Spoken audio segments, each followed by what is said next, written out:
பாருவும் கமருதீனை தவிர இந்த கோமாளி கூட்டம் இருக்குது பாருங்கள், மிக்சர் பாய்ஸ், மிக்சர் அன்பு கேங் 2.0 எப்படி வேணால் வச்சுக்கலாம். இவங்க எல்லாம் வந்து சூப்பர் சிங்கர் ஃபைனலில் உட்காந்துருக்காங்க. யாரும் கண்டுக்க போகிறதில்ல, ஒரே ஒரு ஆள் மட்டும்தான் கண்டுப்பாங்க, வினோத்தை மட்டும்தான். வேறு யாரை கண்டுப்பாங்க? பிடி பாய் பார்த்தீங்கன்னா வினோத்துக்கிட்ட செல்ஃபி எடுத்து இன்ஸ்டாவில் போட்டு வச்சுருக்கு. அப்போ தான் ஓடும், இல்லைனா ஓடாதுமா. நீ வேணால் பிஆர் செட் பண்ணி வேணால் ஓட்டலாம். நம்ம கமெண்ட்லலாம் வந்து கூவிட்டுருக்காங்க பாருங்கள், பிடிபிஆர், பலூன் பிஆர். பலூன் பிஆர் கிடையாது, பலூன் வெறியர்கள், சபரி வெறியர்கள், சபரி பிஆர்.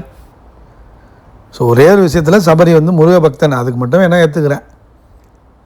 அப்புறம் மற்ற இதெல்லாம், மற்ற பொடுசுகள், இந்த டம்மி பாவாகள், இந்த டம்மி பாவா ஃபேன்ஸ் எல்லாமே கதறாங்க, வந்து அழுதுகிட்டே இருப்பாங்க எப்போதும். அவங்களுக்கு வந்து ஒரு நிரந்தரமான வாழ்க்கையே கிடையாது பாருங்கள். வாழ்க்கையே அழுவுறது தான். பல கமெண்ட்டுகளில், பல கமெண்ட் செக்ஷனில் அழுவுறது தான் இந்த டம்மி கண்டஸ்டன்ஸுக்கெல்லாம் உள்ள ஃபேன்ஸோட பரிதாப நிலை. அதை விட்டு அவங்களுக்கு வேறு பொழப்பும் கிடையாது, வேறு வேலையும் கிடையாது. கடைசி வரைக்கும் வாழ்நாள் முழுவதும் கதறிக்கிட்டே இருக்கணும். அடுத்த சீசன் ஆச்சு ஒரு நல்ல கண்டஸ்டன்ஸுக்கு ஃபேனாக இருங்கடா. இப்படி வந்து ஒரு கேவலமான மிக்சர் பாய்ஸுக்கு ஃபேன்ஸாக இருந்தீங்கன்னா, கனெக்ட் ஆனீங்கன்னா இப்படி தான் கதறணும். பல கமெண்ட் செக்ஷனில் போய் கதற மட்டும்தான் முடியும். புரியுதா? இந்த விக்ரம் எல்லோரும் தான் சொல்கிறேன்.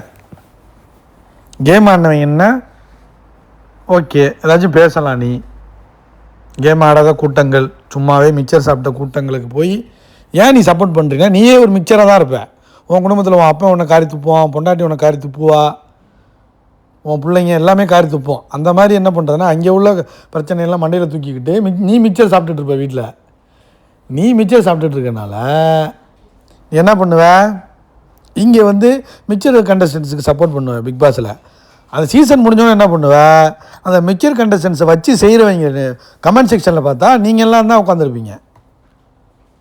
புரியுதா? அதான் நடந்துக்கிட்டு இருக்கு. இன்னொன்று பார்த்தீங்களா, இவர் பிரஜைன் அப்புறம் வந்து விஜய் சேதுபதியை மீட் பண்ணியிருக்காரு. அவர் தான் கோலிவுட்டுக்கெலாம் போயிட்டார்ல, ஹாலிவுட் ஸ்டார் ஆகிட்டார்.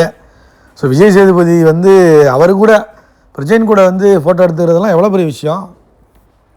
அதாவது விஜய் சேதுபதி இந்த சீசன் பண்ண தப்பு என்னென்னா, இவங்க 2 பேரையும் உள்ளே விட்டது, சாண்ட்ராவையும் பிரஜனையும் தான். இப்போ பார்த்தீங்களா, பூங்கத்தெல்லாம் கொடுக்குறாரு. யார்? பிரஜைன் கொடுத்தாரு, நீங்கள் நினச்சக்கூடாது. விஜய் சேதுபதி கொடுத்து ஹாலிவுட் ஸ்டாரை மீட் பண்ணியிருக்காரு. அதை முதல்ல புரிஞ்சுங்க. நீங்கள் கொஞ்சம் நாள் ஆகும் நீங்கள் அதை புரிஞ்சுக்கிறதுக்கு. ஆனால் அதை புரிஞ்சு தான் ஆகணும். லைக் பண்ணுங்கள், கமெண்ட் பண்ணுங்கள்.